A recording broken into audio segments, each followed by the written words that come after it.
হ্যাঁ, দূর থেকে তো পারমিশন দিচ্ছে। আবিদ ভাই, এটা না কেমন আছেন?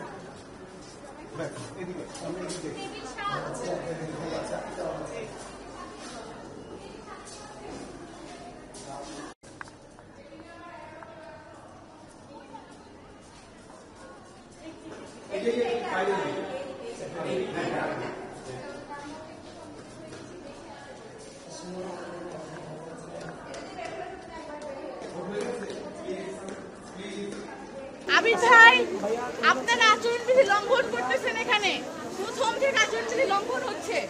এখন আপনারা আচরণবিধি লঙ্ঘন করলে নির্বাচনী পর যদি আপনারা জয়ী হন, কিভাবে আপনারা আপনার ইশতেহার পালন করবেন? কিভাবে আপনাদের ইশতেহার কি পালন হবে সেটা স্পষ্ট। যারা এখন আচরণবিধি লঙ্ঘন করতেছেন, এটা কিন্তু আচরণবিধি লঙ্ঘন। 100 মিটারের মধ্যে চালানো যাবে না।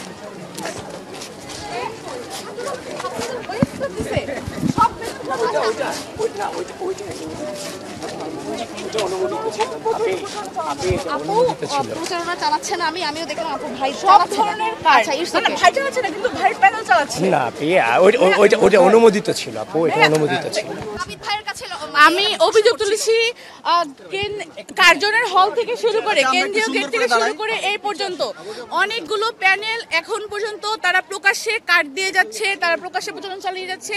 সদস্য কার্ড অনেকে স্বতন্ত্রভাবেও দিয়ে যাচ্ছে, কিন্তু গতকাল 8 তারিখ থেকে আজ পর্যন্ত কোনো প্রচারণা সম্পূর্ণ বন্ধ।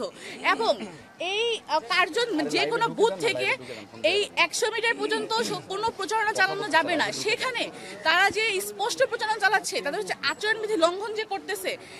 আসলে আমি এটা আসলে খুবই হতাশ যে এখন যদি প্রার্থীরা আচরণবিধি লঙ্ঘন করেন, তাহলে নির্বাচনে পরবর্তী তারা ইশতেহার কি মেনটেন করবে সেটা হচ্ছে স্পষ্ট।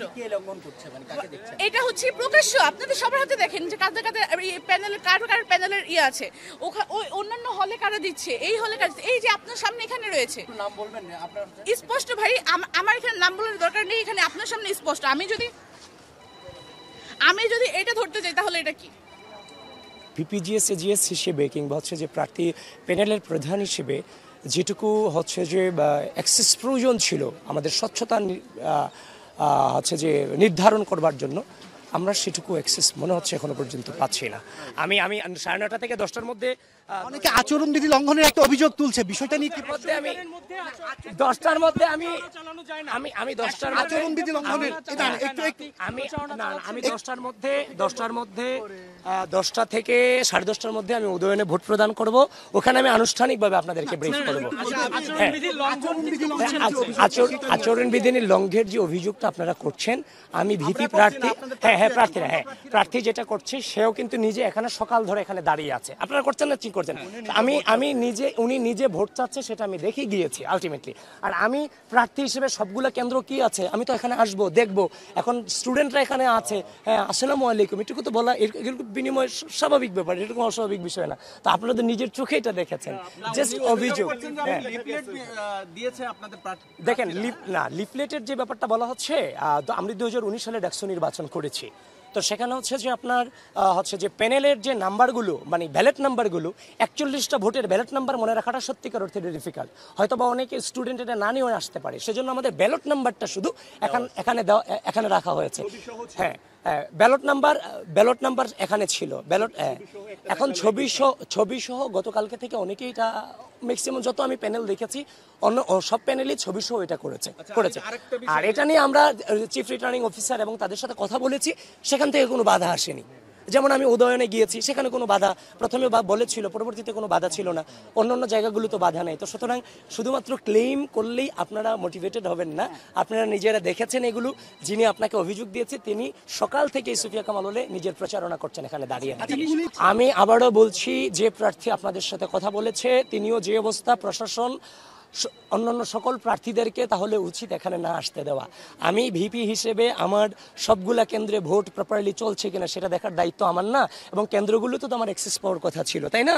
আপনারা তো গত নির্বাচন করেছেন, কেন্দ্রগুলোতে অ্যাক্সেস এখনো পর্যন্ত আমি হচ্ছে যে আপনার রোকেয়া হল টিএসসির যে কেন্দ্র, সেখানে আমি অ্যাক্সেস পাইনি। তারপর হচ্ছে যে উদয়ন যেখানে আছে সেখানেও আমরা অ্যাক্সেস পাচ্ছি না। জানি না, তারা বলছে এখানে নিষিদ্ধ। এখন ভিপিজিএস তারা তো আমি বারবার, এবং আমাদেরকে দেখেন আমাদের কোনো আইডি কার্ডও নেই। এটা কোনো কথা হতে পারে? তো সুতরাং অভিযোগ দিলে তো আমরাও তো প্রচুর পরিমাণে অভিযোগ দিতে পারি। সুতরাং আমরা জাস্ট এখনো পর্যন্ত ভোটটাকে উদযাপন করতে চাচ্ছি, দ্যাটস অল। এই জন্য কোনো অভিযোগ থেকে দূরে থাকতে চাচ্ছি। আমরা চেষ্টা করতেছি প্রকাশ্যে কোনো অভিযোগ না করে এগুলো মিটিয়ে নেওয়া যায় কিনা। আমরা চাচ্ছি না যে রাজনৈতিক অপসংস্কৃতিগুলো আবার ফিরে আসুক। এই সংখ্যায় পুলিং এই। এজেন্ট অনেক কম, এই বিষয়ে কিছু বলার আছে কিনা? পুলিং এজেন্ট নিয়ে বিশ্ববিদ্যালয় প্রশাসন হচ্ছে যে আপনার কিংবা নির্বাচন কমিশন হচ্ছে যে তার যথাযথ যে বয়ান, সে বয়ানটা এস্টাবলিশ করতে পারেনি। তার প্রথমে বলেছিল প্রত্যেকের 8 কেন্দ্রে 8 জন করে থাকবে। এরপরে আবার তারা হঠাৎ করে সিদ্ধান্ত পরিবর্তন করে বলেছে এক প্যানেলের শুধুমাত্র 8 জন থাকবে।